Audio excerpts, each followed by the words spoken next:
Praise the lord everyone. ఈరోజు 12వ సామెతలు విన్నాము.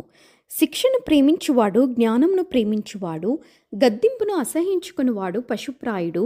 సత్పురుషునికి యెహోవా కటాక్షము చూపును, దురాలోచనలు గలవాడు నేరస్తుడని ఆయన తీర్పు తీర్చును.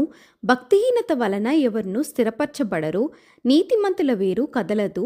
యోగ్యురాలు తన పెనిమిటికి కిరీటము, సిగ్గు తెచ్చినది వాని ఎముకలకు కుళ్ళు. నీతిమంతుల తలంపులు న్యాయయుక్తములు, భక్తిహీనులు చెప్పు ఆలోచనలు మోసకరములు. భక్తిహీనుల మాటలు నరహత్య చేయు పుంచువారి వంటివి, యథార్థవంతుల నోరు వారిని విడిపించును. భక్తిహీనులు పాడై లేకపోదురు, నీతిమంతుల ఇల్లు నిల్చును. ఒక్కొక్క మనుషుడు తన వివేకము కొలది పొగడబడును, కుట్ల చిత్తుడు తృణీకరింపబడును. ఆహారము లేకయున్నను తన్ను తాను పొగడుకుని వానికంటే దాసుడు గల అల్పుడు గొప్పవాడు. నీతిమంతుడు తన పశువుల ప్రాణమును దయతో చూచును, భక్తిహీనుల వాత్సల్యము క్రూరత్వమే.